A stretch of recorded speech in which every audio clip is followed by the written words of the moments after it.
mga nauna na po na na manakot. Ano? Sino? Yung mga ghost contractors with ghost projects. Nagiging theme na nga sila eh. Costume na rin sila eh. Tsaka sila parang all year round nangangaluluwa sila, meaning nawawalan tayo ng gamit dahil sa kanila. Oo, nang hindi Totoo man yan. natin alam. Oo. Diba? Until recently. Correct. Tapos ako pumuntik ako magka-nightmare kagabi. Bakit? Abay, binabasa ko yung Ano?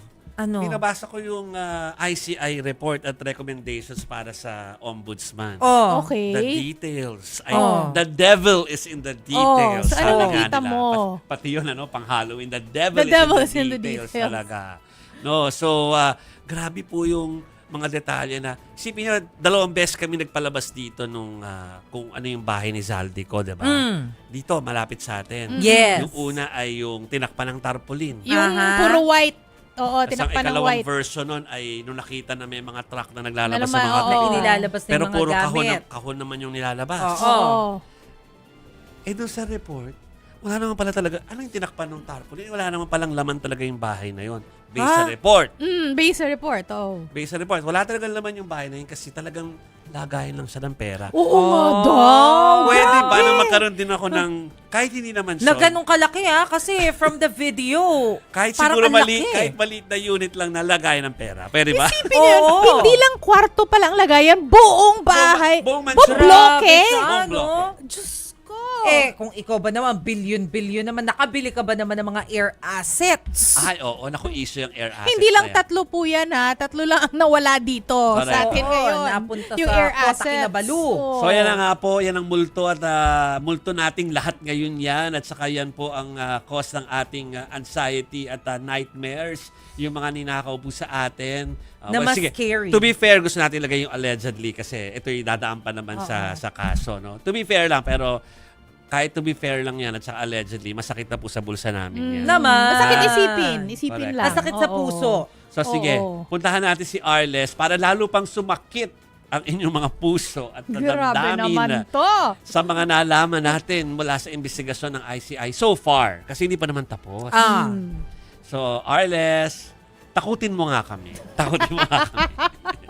Nako, Jovid, Shiki at Mase, parang kahit matapos itong Halloween season, ay katakot-takot pa din na mga detalye ang malalaman natin sa mga susunod na araw dahil sa November 11 ay inaasahan na magre-resume na nga ang pagdinig ng Independent Commission for Infrastructure, pero bago yan ay ngayong araw isinagawa ang kauna-unahan na Asset Recovery Technical Working Group meeting, no, kasama ang 15 na mga ahensya ng pamahalaan maging ang Office of the Ombudsman. Nais nga nila na maplansya ang mga nais nitong kailangan ng mga detalye dito, no, kagaya na lamang ng framework ng interagency coordination, information sharing at local legal procedures para nga masiguro yung pagbabalik sa mga nanakaw na yaman nitong mga personalidad na nauugnay dito sa maanumalyang flood control projects ng pamahalaan.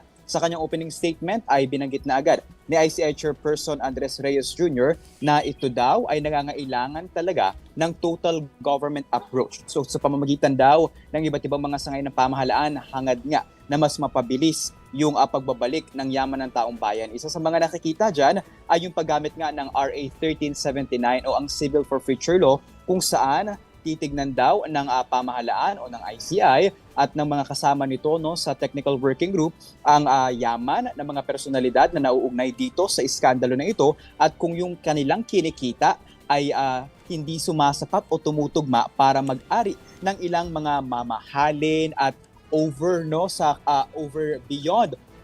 beyond their salary ay maaaring ang makuha ng gobyerno ito, no, masamsam at mabenta dahil nga illegal o maaari itong ituring na ill-gotten wealth. Ayan ay isa sa mga bagay na kinumpirma ni Assistant Ombudsman Miko Clavano. At bukod sa mga personalidad na nauna na pinakakasuhan ng ICI doon sa Ombudsman, ay maaaring mayroon pa daw na mga personalidad o mga opisyal pa ng ating pamahalaan ang maaaring sampahan ng kaso. Ito daw ay may mga mas mataas pa sa salary grade 27.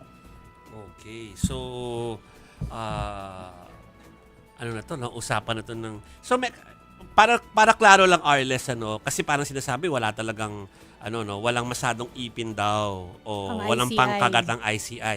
So tama ba yung dinig ko sa mga monitoring kanina na at least yung pagkumpiska at pagsubasta nasa karapatan nila?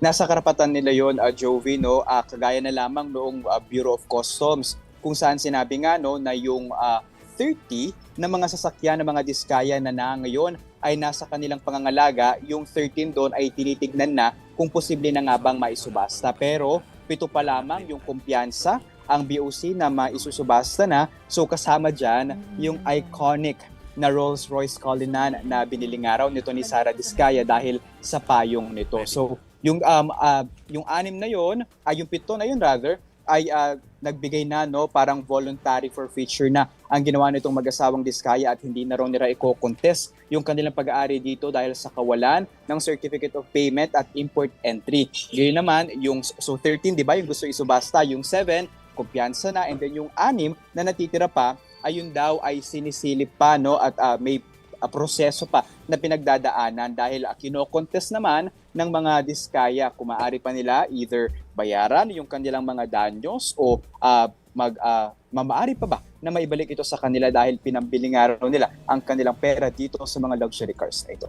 Okay, sige. Okay yan, sige, Arles, thank you for that update and aantayin namin ang mga nakakatakot, kahindik-hindik na mga detalye ng mga report na magagaling sa ICI, lalo na yung mga detalye ng kung saan ibinagsak yung mga pera. Nandun Arles, sa mga report, kompleto yung address Nako. So, sa mga susunod na pagkakataon yan, tama na muna yung konting bangungot for tonight, ha? Bagay na bagay sa Halloween, Halloween yung report na ni Halloween. Arles. Oo. Very Halloween. Thank you very much. That is Arles de los Santos, sa ating mobile journalist na nagbabantay po sa ICI. Thank you, Arlen. Thanks, Arles. Mas nakakatakot pa nga yan sa multo. Kaya nga, kasi yan talagang dama mo yung mga nawawala sa iyo. Oo. hindi yung nangilabot ka lang. Hindi yung ganun. Parang Diba? nagpaparamdam. Hindi. Oo. As in Eto talagang totoo. may Basta nawala. pag araw-araw, pag bumibili ka, ay, hindi pala kaya ng budget ko yan. Pero doon ako talaga anong pinag-uusapan namin sa StoryCon kanina sa umaga, yung mga details, talagang sipin mo, gumawa pa tayo ng mga sourcing at saka gumawa pa tayo ng paraan para makuhanan yung bahay doon sa bahay ng isang politiko. Si Saldico, di ba? Bakit merong takip na puti? Yeah. Di ba? Tapos, wala pa rin naman yung bahay na yun. Based doon sa investigation po ito, walang laman. Parang haunted house. Di ba? Oo. Samantalang ako yung pera ko, hindi ko nga sure kung makakabuo ng isang baul. Tapos sa kanya isang Wallet. wallet na lang. Wallet. Kasya sa wallet. Kasi yung wallet na yon, parang minsan meron pa akong string para hindi pumanakot sa akin. Diba? Very 90s, Very 90s. Gangster. Correct.